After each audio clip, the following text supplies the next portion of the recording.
coup d'œil sur votre facture d'énergie.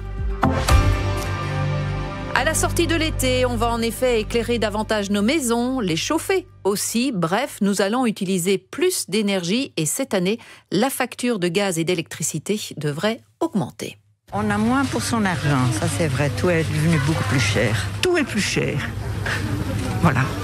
Eh bien non, le prix de l'alimentation a légèrement diminué.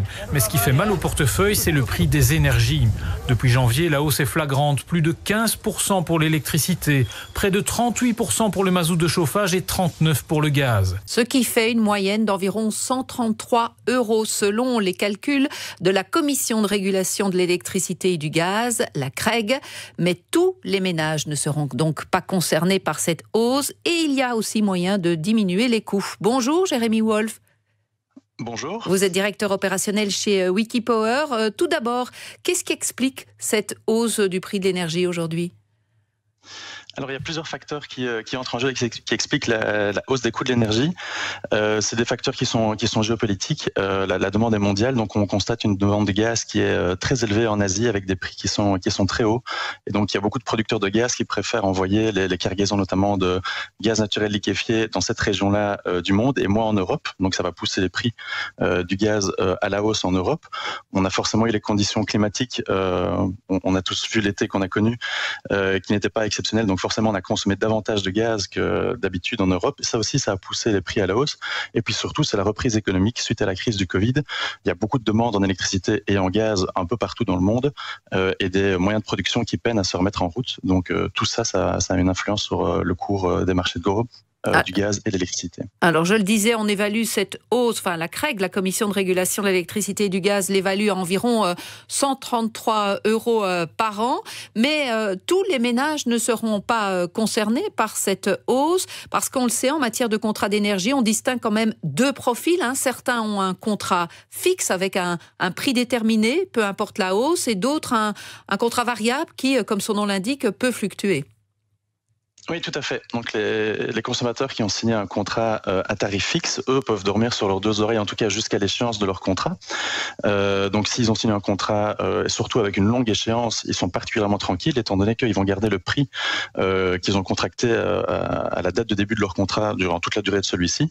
Et donc peu importe les hausses de l'énergie, jusqu'à l'échéance de leur contrat, leur prix ne va pas bouger. Ce ne sera pas le cas évidemment des personnes qui ont un contrat à tarif variable.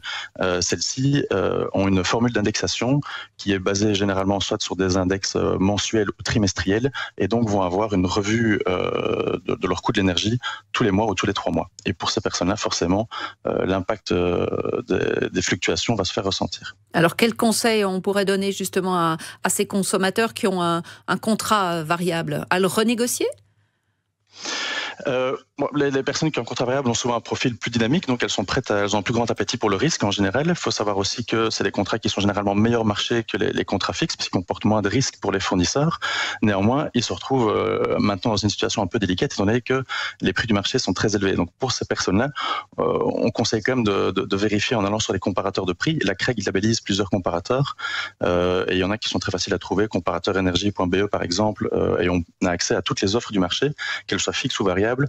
Et ça permet de pouvoir comparer le coût de son contrat et de le mesurer par rapport à d'autres et voir s'il n'y a pas des meilleures alternatives. Oui, parce qu'il y a parfois des différences importantes entre les fournisseurs. Oui, tout à fait. Bon, ça, c'est en fonction des critères qui sont imposés par le fournisseur, que ce soit en matière de facturation, en matière d'accès aux services clientèle. Mais on peut avoir des conséquences qui vont de plusieurs dizaines, voire plusieurs centaines d'euros en fonction des caractéristiques des contrats qui sont proposés par les fournisseurs. Donc, voilà, l'intérêt de vraiment comparer son contrat actuel par rapport aux autres offres du marché. Mais est-ce que c'est facile de changer de fournisseur ? Ça se fait très facilement ? Oui, très facilement. Typiquement sur les sites de comparaison, donc comparateurenergie.be permet de le faire en quelques clics de souris. On arrive à rentrer toutes ces coordonnées et à voir vraiment l'ensemble des offres du marché. La comparaison est très transparente, ça se fait très facilement. Et bon, il n'y a pas de frais de rupture évidemment depuis la libéralisation du marché de l'énergie. Il faut simplement respecter un préavis de 1 mois. Et donc, en 1 mois, on peut passer vers un nouveau fournisseur. Et c'est des formalités qui sont entièrement remplies par les fournisseurs. Donc, le contrat que vous souscrivez auprès de votre nouveau fournisseur, c'est le nouveau fournisseur qui va s'organiser pour clôturer votre contrat précédent. Vous devrez simplement faire un relevé de compteur et le changement se fait de manière très très transparente. Voilà, donc pour éviter d'énormes factures, il faut comparer les prix et puis aussi peut-être diminuer sa consommation, même si on le sait, les mauvais jours arrivent où il faudra justement plus davantage allumer les lumières justement plutôt que aussi le chauffage. On espère pas trop vite quand même. Dernier mot aussi concernant cette facture, parce qu'il faut bien la comprendre, il y a quand même une part dans cette facture qui ne bouge pas. Il y a des frais qui ne sont pas variables par rapport au prix d'énergie.